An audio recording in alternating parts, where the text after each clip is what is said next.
प्यारे बच्चों नमस्ते। मैं डॉक्टर निखिल जैन, सहायक अध्यापक MD Jain inter college Agra से हूँ। बच्चों, पिछले अध्याय में हमने विद्युत धारा के तापीय प्रभावों को पढ़ा।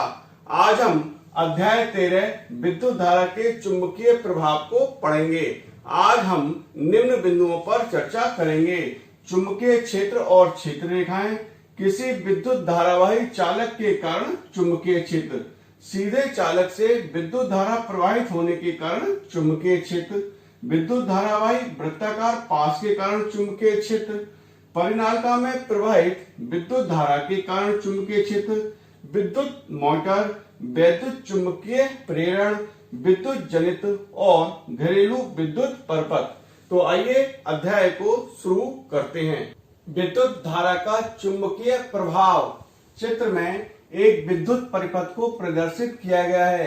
परिपथ के बिंदुओं X व Y के बीच एक तांबे के तार को लगाया गया है। तार के समीप एक दिक्सूचक को रखा गया है। दिक्सूचक को हम कंपास भी कहते हैं। जब परिपथ में विद्युत धारा प्रवाहित करते हैं तब दिक्सूचक की सुई विक्षेपित हो जाती है। इसका अर्थ यह हुआ कि तार के चारों ओर एक चुंबकीय क्षेत्र उत्पन्न हो जाता है। जब किसी चालक तार में विद्युत धारा प्रवाहित करते हैं तब तार के चारों ओर एक चुंबकीय क्षेत्र उत्पन्न हो जाता है। विद्युत धारा के इस प्रभाव को विद्युत धारा का चुंबकीय प्रभाव कहते हैं। चुंबकीय क्षेत्र। यहाँ पर एक क्षण चुंबक और एक दिक्सूचक को प्रदर्शित किया गया है। चुंबक के एन सिरे को उत्तरी ध्रुव तथा एस सिरे को दक्षिणी ध्रुव कहते हैं। चुंबक के चारों ओर का वह क्षेत्र जिसमें चुंबक के प्रभाव का अनुभव किया जा सके चुंबकीय क्षेत्र कहलाता है। किसी चुंबक का चुंबकीय क्षेत्र दिक्सूचक की सहायता से ज्ञात कर लेते हैं। चुंबकीय क्षेत्र की दिशा। चुंबकीय क्षेत्र के किसी बिंदु पर स्थित दिक्सूचक सुई के दक्षिणी ध्रुव से उत्तरी ध्रुव की ओर खींची गई रेखा की दिशा उस बिंदु पर चुंबकीय क्षेत्र की दिशा को प्रदर्शित करती है। आपके पुस्तक का एक प्रश्न है कि किसी चुंबक के समीप दिक्सूचक सुई को लाने पर वह विक्षेपित हो जाती है, ऐसा क्यों? वास्तव में दिक्सूचक की सुई एक छोटा छड़ चुंबक है। हम जानते हैं कि चुंबक के समान ध्रुव एक दूसरे को प्रतिकर्षित करते हैं और असमान ध्रुव एक दूसरे को आकर्षित करते हैं। चुंबकीय क्षेत्र रेखाएं एवं इनके गुण। चुंबकीय क्षेत्र रेखाओं को हम क्षण चुंबक और लोह चूर्ण की सहायता से प्रदर्शित कर सकते हैं। इसके लिए एक सफेद कागज को एक बोर्ड पर लगा देते हैं। क्षण चुंबक को कागज के मध्य रखकर चुंबक के चारों ओर लोह चूर्ण को एक समान रूप से फैला देते हैं। अब बोर्ड को धीरे धीरे हाथ से थपथपाते हैं। थपथपाने पर लोह चूर्ण का चित्रानुसार पैटर्न बन जाता है। यह पैटर्न चुंबकीय क्षेत्र रेखाओं को प्रदर्शित करता है। चुंबकीय क्षेत्र रेखाओं को हम क्षण चुंबक और दिक्सूचक की सहायता से भी आरेखित कर सकते हैं। इसके लिए एक सफेद कागज को एक बोर्ड पर लगा देते हैं। क्षण चुंबक को कागज के मध्य रखते हैं। चुंबक के उत्तर ध्रुव के पास एक दिक्सूचक को रखते हैं। वास्तव में दिक्सूचक की सुई एक छोटा क्षण चुंबक होता है। हम जानते हैं कि सजातीय ध्रुवों के बीच प्रतिकर्षण और विजातीय ध्रुवों के बीच आकर्षण होता है।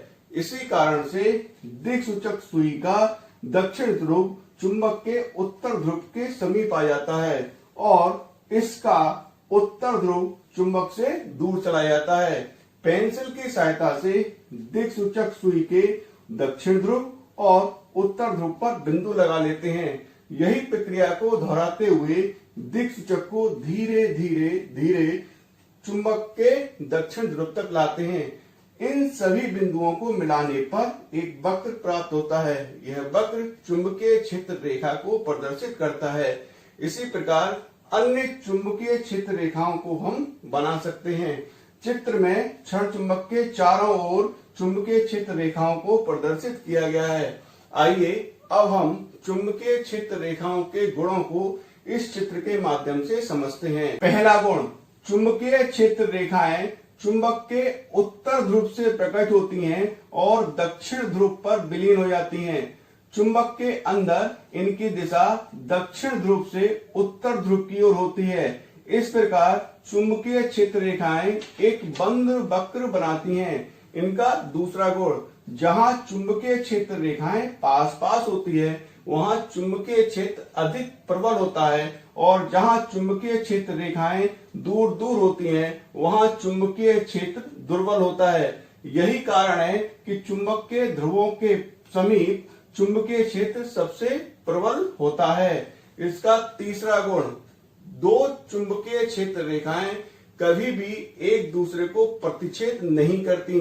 यदि प्रतिच्छेद करती तो प्रतिच्छेद बिंदु पर दिक्सूचक को रखने पर दिक्सूचक की सुई दो दिशाओं को प्रदर्शित करती, जो कि असंभव है।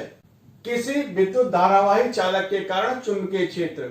अभी हमने पढ़ा कि जब किसी चालक तार में विद्युत धारा प्रवाहित करते हैं तब तार के चारों ओर एक चुंबकीय क्षेत्र उत्पन्न हो जाता है।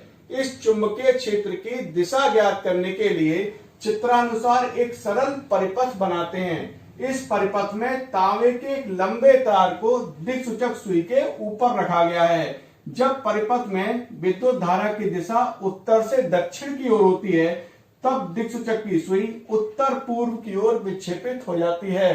परिपथ में सेलों के संयोजन क्रम को बदलने पर परिपथ में विद्युत धारा की दिशा दक्षिण से उत्तर की ओर हो जाती है और दिक्सूचक सुई उत्तर पश्चिम की ओर विक्षेपित हो जाती है। इस प्रकार हम देखते हैं कि विद्युत धारा की दिशा उत्क्रमित होने पर दिक्सूचक की सुई विपरीत दिशा में विक्षेपित हो जाती है। सीधे चालक से विद्युत धारा प्रवाहित होने के कारण चुंबकीय क्षेत्र। इसके लिए एक सफेद कागज को आयताकार बोर्ड पर चिपका देते हैं। बोर्ड के बीच में छेद करके तांबे के तार को इस तरह से लगा देते हैं। तार के दोनों सिरों के श्रेणी क्रम में परिवर्ती प्रतिरोध, जिसे हम धारा नियंत्रक भी कहते हैं, आमीटर, बैटरी और प्लग कुंजी लगा देते हैं। कागज पर तार के चारों ओर लोह चूर्ण को एक समान रूप से फैला देते हैं। अब परिपथ में विद्युत धारा प्रवाहित करते हैं और बोर्ड को हाथ से थोड़ा सा हिलाते हैं। हिलाने पर लोह चूर्ण का चित्रानुसार सकेंद्री वृत्तों का पैटर्न बन जाता है। यह पैटर्न चुंबकीय क्षेत्र रेखाओं को प्रदर्शित करता है। चुंबकीय क्षेत्र रेखाओं की दिशा को प्रदर्शित करने के लिए कागज के किसी बिंदु पर दिक्सूचक को रख देते हैं। दिक्सूचक सुई का उत्तर ध्रुव चुंबकीय क्षेत्र रेखाओं की दिशा को प्रदर्शित करता है। चित्र में विद्युत धारा तार में ऊपर से नीचे की ओर बह रही है और चुंबकीय क्षेत्र रेखाओं की दिशा क्लॉकवाइज है। यदि हम विद्युत धारा की दिशा को उत्क्रमित कर दें तब चुंबकीय क्षेत्र रेखाओं की दिशा एंटी क्लॉकवाइज हो जाती है। परिवर्ती प्रतिरोध द्वारा विद्युत धारा के मान में परिवर्तन करके चुंबकीय क्षेत्र के मान में परिवर्तन किया जा सकता है। तार के समीप चुंबकीय क्षेत्र प्रबल और तार से दूर चुंबकीय क्षेत्र दुर्बल होता है। दक्षिण हस्त अंगुष्ठ नियम। इस नियम की सहायता से हम चुंबकीय क्षेत्र रेखाओं की दिशा ज्ञात करते हैं। यदि दाहिने हाथ में विद्युत धारावाही चालक को इस प्रकार पकड़ें कि अंगूठा विद्युत धारा की दिशा की ओर संकेत करे, तब उंगलियां चालक के चारों ओर चुंबकीय क्षेत्र रेखाओं की दिशा में लिपटी होंगी। इसे हम दक्षिण हस्त अंगुष्ठ नियम कहते हैं। यदि विद्युत धारा की दिशा ऊपर की ओर है तब चुंबकीय क्षेत्र रेखाओं की दिशा एंटी क्लॉकवाइज होगी, और यदि विद्युत धारा की दिशा नीचे की ओर है तब चुंबकीय क्षेत्र रेखाओं की दिशा क्लॉकवाइज होगी। विद्युत धारावाही वृत्ताकार पास के कारण चुंबकीय क्षेत्र। अभी हमने सीधे विद्युत धारावाही चालक के कारण उत्पन्न चुंबकीय क्षेत्र रेखाओं के पैटर्न को देखा। अब हम तार को मोड़कर एक वृत्ताकार पास बनाते हैं और उसमें विद्युत धारा प्रवाहित करते हैं। तार के इस बिंदु पर चुंबकीय क्षेत्र रेखाओं को देखते हैं। हम जानते हैं कि चुंबकीय क्षेत्र रेखाएं तार के समीप वृत्ताकार होती हैं और तार से दूर जाने पर इनकी वक्रता कम होती जाती है। पास के केंद्र पर ये समांतर हो जाती हैं। केंद्र पर चुंबकीय क्षेत्र रेखाओं का समांतर होना यह दर्शाता है कि धारावाही वृत्ताकार पास के केंद्र पर एक समान चुंबकीय क्षेत्र है जिसकी दिशा पास के तल के लंबवत होती है। चुंबकीय क्षेत्र रेखाएं पास के एक तल से प्रवेश करती हैं। वह तल दक्षिण ध्रुव की भांति व्यवहार करता है और दूसरे तल से बाहर निकलती हैं। वह तल उत्तर ध्रुव की भांति व्यवहार करता है। परिनालिका में प्रवाहित विद्युत धारा के कारण चुंबकीय क्षेत्र पास पास लिपटे विद्युत रोधी तांबे के तार की बेलन की आकृति की अनेक फेरों वाली कुंडली को परिनालिका कहते हैं। किसी विद्युत धारावाही परिनालिका के कारण उसके चारों ओर उत्पन्न क्षेत्र रेखाओं को चित्र में प्रदर्शित किया गया है। वास्तव में परिनालिका का एक सिरा उत्तर ध्रुव और दूसरा सिरा दक्षिण ध्रुव की भांति व्यवहार करता है। परिनालिका के भीतर चुंबकीय क्षेत्र रेखाएं समांतर सरल रेखाओं की भांति होती हैं। इसका अर्थ यह हुआ कि परिनालिका के अंदर एक समान चुंबकीय क्षेत्र होता है। परिनालिका के भीतर उत्पन्न प्रबल चुंबकीय क्षेत्र का उपयोग किसी चुंबकीय पदार्थ जैसे नरम लोहे को परिनालिका के अंदर रखकर चुंबक बनाने में किया जाता है। इस प्रकार बने चुंबक को विद्युत चुंबक कहते हैं। फ्लेमिंग का बाम हस्त बाएं हाथ का नियम। यदि हम अपने बाएं हाथ की तर्जनी, मध्यमा और अंगूठे को इस प्रकार फैलाएं कि तीनों एक दूसरे के लंबवत रहें, तो तर्जनी चुंबकीय क्षेत्र की दिशा और मध्यमा विद्युत धारा की दिशा की ओर संकेत करती है। तब अंगूठा चालक की गति अथवा चालक पर आरोपित बल की दिशा की ओर संकेत करेगा। विद्युत मोटर एक ऐसी घूर्णन युक्ति है जिसमें विद्युत ऊर्जा का रूपांतरण यांत्रिक ऊर्जा में होता है। विद्युत मोटर का सिद्धांत: जब किसी कुंडली को किसी चुंबकीय क्षेत्र में रखकर कुंडली में विद्युत धारा प्रवाहित की जाती है, तब विद्युत धारा के कारण कुंडली पर एक बल युग्म कार्य करने लगता है जिसकी दिशा फ्लेमिंग के बाम हस्त नियम से ज्ञात करते हैं। इस बल युग्म के कारण कुंडली चुंबकीय क्षेत्र में लगातार घूमती रहती है। विद्युत मोटर के मुख्य चार भाग होते हैं: क्षेत्र चुंबक, आर्मेचर, विभक्त वलय और ब्रश। क्षेत्र चुंबक यह एक शक्तिशाली चुंबक होता है जिसके ध्रुव N और S होते हैं। आर्मेचर यह तांबे के विद्युत रोधी तार वाली कई फेरों की एक कुंडली होती है जिसे नरम लोहे की क्रोच पर लपेटकर बनाया जाता है। विभक्त वलय यह पीतल का एक छल्ला होता है जो दो बराबर भागों में विभक्त होता है। ब्रश यह कार्बन के बने होते हैं। आइए अब हम विद्युत मोटर की रचना और कार्यविधि को समझते हैं। विद्युत मोटर में विद्युत रोधी तार की एक आयताकार कुंडली A, B, C, D होती है। यह कुंडली किसी चुंबकीय क्षेत्र में इस प्रकार रखी जाती है कि कुंडली की भुजाएं A, B और C, D चुंबकीय क्षेत्र की दिशा के लंबवत रहें। कुंडली के दो सिरे विभक्त वलय के अर्धभागों P व Q से जुड़े रहते हैं। अर्धभागों की अंदर की सतह विद्युत रोधी होती है जो कि धुरी के साथ जुड़ी रहती है। अर्धभागों की ऊपरी चालक सतह ब्रश X और Y को स्पर्श करती है। बैटरी के धन सिरे से विद्युत धारा ब्रश X से होते हुए कुंडली A, B, C, D में प्रवेश करती है और ब्रश Y से बाहर निकलकर बैटरी के ऋण सिरे पर वापस आ जाती है। कुंडली की भुजा AB में विद्युत धारा की दिशा A से B की ओर तथा कुंडली की भुजा CD में विद्युत धारा की दिशा C से D की ओर होती है।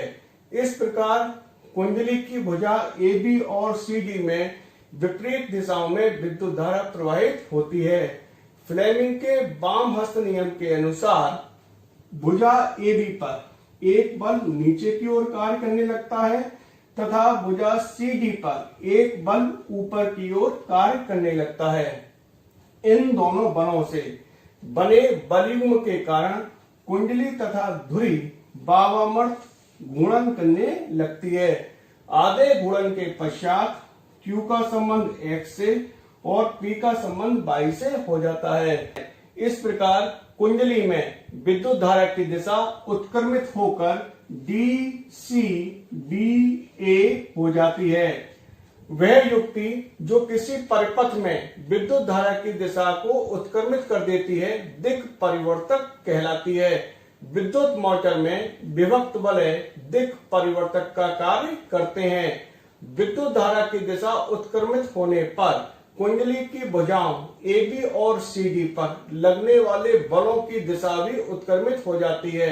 अब भुजा CD पर एक बल नीचे की ओर कार्य करने लगता है और भुजा AB पर एक बल ऊपर की ओर कार्य करने लगता है।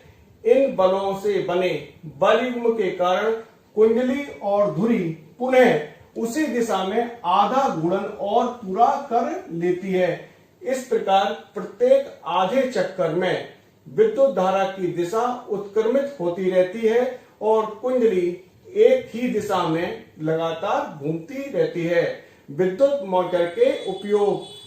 मोटर का उपयोग विद्युत पंखे, मिक्सी, वॉशिंग मशीन, आटा पीसने की चक्की आदि में किया जाता है। वैद्युत चुंबकीय प्रेरण वह प्रक्रम जिसके द्वारा किसी चालक में परिवर्तित चुंबकीय क्षेत्र के कारण अन्य चालक में विद्युत धारा प्रेरित होती है, वैद्युत चुंबकीय प्रेरण कहलाता है। किसी कुंडली में प्रेरित विद्युत धारा को या तो उसे किसी चुंबकीय क्षेत्र में गति कराकर अथवा उसके चारों ओर के चुंबकीय क्षेत्र को परिवर्तित करके उत्पन्न कर सकते हैं। फ्लेमिंग का दक्षिण हस्त नियम। यदि हम अपने दाहिने हाथ की तर्जनी, मध्यमा और अंगूठे को इस प्रकार फैलाएं कि तीनों एक दूसरे के लंबवत रहें तो तर्जनी चुंबकीय क्षेत्र की दिशा की ओर संकेत करती है तथा अंगूठा चालक की गति की दिशा की ओर संकेत करता है, तब मध्यमा चालक में प्रेरित विद्युत धारा की दिशा को दर्शाती है। विद्युत जनित्र एक ऐसी घूर्णन युक्ति है जिसमें यांत्रिक ऊर्जा का रूपांतरण विद्युत ऊर्जा में होता है। विद्युत जनित्र में यांत्रिक ऊर्जा का उपयोग चुंबकीय क्षेत्र में रखे किसी चालक को घूर्णी प्रदान करने में किया जाता है, जिसके फलस्वरूप विद्युत धारा उत्पन्न होती है। आइए इसके चित्र को बनाते हैं। सबसे पहले इसके क्षेत्र चुंबक के ध्रुवों N और S को बनाते हैं।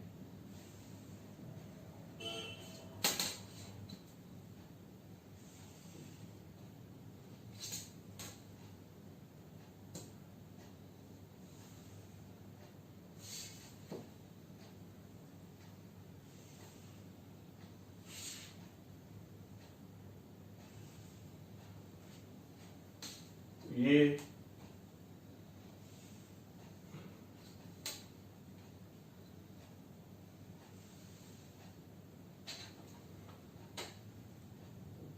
क्षेत्र चुंबक का एक ध्रुव बन गया।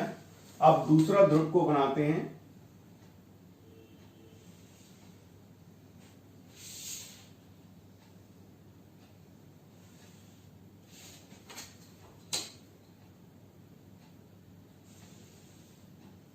ये दूसरा ध्रुव,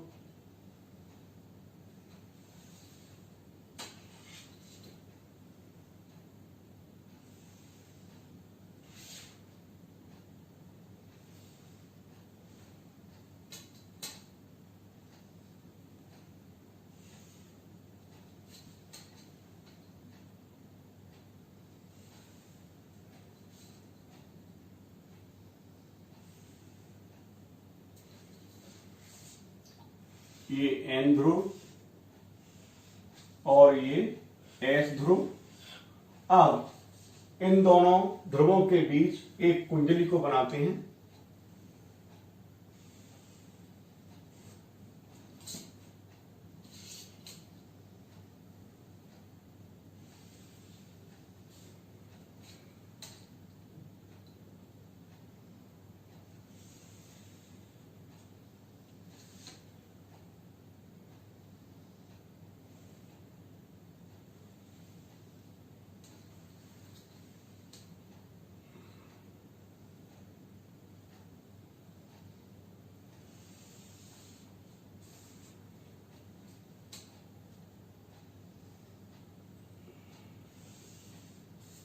ये हमारी एक कुंडली बन गई।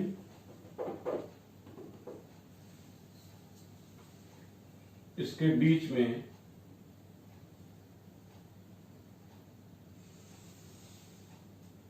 एक धुरी को बनाते हैं।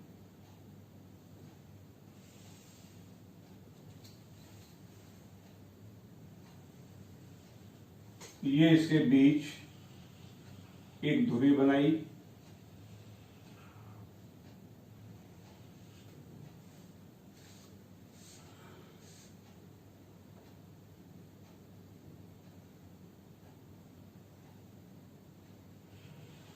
ये इसके बल है। इसको हम R1 और ये दूसरा बल है।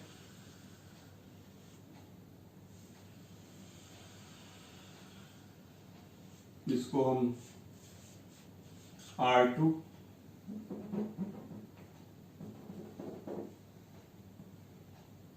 इस बलय को एक बुश स्पर्श कर रहा है। एक दूसरा ब्रुश दूसरे बलय को स्पर्श कर रहा है। इसको हम B1, इसको B2 नाम देते हैं। और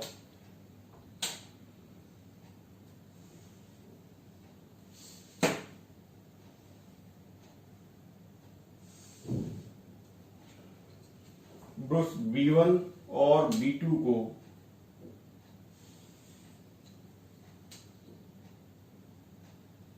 एक गैल्वेनोमीटर से जोड़ देते हैं। गैल्वेनोमीटर विद्युत धारा को मापता है और इसकी दिशा को भी प्रदर्शित करता है। ये बल है R1 तथा R2। ये ब्रुश B1 तथा B2। ये हमारा विद्युत जनित्र का चित्र बन गया है। विद्युत जनित्र वैद्युत चुंबकीय प्रेरण के सिद्धांत पर कार्य करता है। आइए अब इसकी रचना और कार्यविधि को समझते हैं। विद्युत जनित्र में एक घूर्णी आयताकार कुंडली ABCD होती है, जिसे स्थायी चुंबक के ध्रुवों N और S के बीच रखा जाता है। कुंडली के दो सिरे R1 और R2 बलय से जुड़े रहते हैं। बलय के अंदर की सतह विद्युत रोधी होती है, जो कि धुरी के साथ जुड़ी रहती है। धुरी को यांत्रिक रूप से बाहर से घुमाया जा सकता है। बलय की ऊपरी चालक सतह ब्रुश B1 व B2 को स्पर्श करती रहती है। ब्रुश B1 और B2 के बाहरी सिरे बाहरी परपथ में विद्युत धारा के प्रवाह को दर्शाने के लिए गैल्वेनोमीटर से जुड़े रहते हैं। जब धुरी को दक्षिणावर्त दिशा में घुमाया जाता है, तब भुजा AB ऊपर की ओर तथा भुजा CD नीचे की ओर गति करने लगती है। फ्लेमिंग के दाएं हाथ के नियम के अनुसार भुजा AB में प्रेरित विद्युत धारा की दिशा A से B की ओर तथा भुजा CD में प्रेरित विद्युत धारा की दिशा C से D की ओर होती है। इस प्रकार कुंडली में ABCD दिशा में प्रेरित विद्युत धारा प्रवाहित होती है तथा बाह्य परिपथ में B2 से B1 की ओर विद्युत धारा प्रवाहित होती है। आधे घूर्णन के पश्चात भुजा CD भुजा AB के स्थान पर तथा भुजा AB भुजा CD के स्थान पर आ जाती है, लेकिन भुजा CD का संबंध बलय R2 से तथा भुजा AB का संबंध बलय R1 से बना रहता है। फ्लेमिंग के दाएं हाथ के नियम के अनुसार भुजा CD में प्रेरित विद्युत धारा की दिशा D से C की ओर तथा भुजा AB में प्रेरित विद्युत धारा की दिशा B से A की ओर होती है। इस प्रकार कुंडली में DCBA दिशा में प्रेरित विद्युत धारा प्रवाहित होती है तथा बाह्य परिपथ में B1 से B2 की ओर विद्युत धारा प्रवाहित होती है। प्रत्येक आधे गुणन के पश्चात क्रमिक रूप से इन भुजाओं में विद्युत धारा की ध्रुवता परिवर्तित होती रहती है। ऐसी विद्युत धारा जो समान समय अंतराल के पश्चात अपनी दिशा में परिवर्तन कर लेती है उसे प्रत्यावर्ती धारा कहते हैं। विद्युत धारा उत्पन्न करने की इस युक्ति को प्रत्यावर्ती विद्युत धारा जनित्र कहते हैं। दिष्ट धारा प्राप्त करने के लिए वलय के स्थान पर विभक्त वलय का प्रयोग करते हैं। विभक्त वलय दिक् परिवर्तक का कार्य करता है। इस व्यवस्था में एक ब्रुश सदैव उस भुजा के संपर्क में रहता है जो सदैव चुंबकीय क्षेत्र में ऊपर की ओर गति करती है तथा दूसरा ब्रुश उस भुजा के संपर्क में रहता है जो सदैव नीचे की ओर गति करती है। इस प्रकार बाह्य परिपथ में विद्युत धारा निरंतर एक ही दिशा में प्रवाहित होती रहती है। इस प्रकार के जनित्र को दिष्ट धारा जनित्र कहते हैं। दिष्ट धारा व प्रत्यावर्ती धारा में अंतर। दिष्ट धारा सदैव एक ही दिशा में प्रवाहित होती है। प्रत्यावर्ती धारा एक निश्चित समय अंतराल के पश्चात अपनी दिशा उत्क्रमित करती रहती है। इसके स्रोत दिष्ट धारा जनित विद्युत रासायनिक सेल, सोलर सेल आदि। इसके स्रोत प्रत्यावर्ती विद्युत धारा जनित जल विद्युत धारा आदि। एक स्थान से दूसरे स्थान तक भेजने में ऊर्जा हानि अधिक होती है। इसे आसानी से एक स्थान से दूसरे स्थान तक भेजा जा सकता है। घरेलू विद्युत परिपथ। यहाँ पर एक घरेलू विद्युत परिपथ को प्रदर्शित किया गया है। घरों में दो तारों के माध्यम से विद्युत धारा प्रवाहित होती है। एक तार जिस पर लाल रंग का विद्युत रोधी आवरण चढ़ा होता है उसे विद्युन्मय तार कहते हैं तथा दूसरा तार जिस पर काले रंग का विद्युत रोधी आवरण चढ़ा होता है उसे उदासीन तार कहते हैं। इन दोनों तारों के मध्य 220 वोल्ट का विभवांतर होता है। ये तार मुख्य फ्यूज से होते हुए विद्युत मापी तक आते हैं और उसके बाद वितरण बॉक्स में पहुंचते हैं।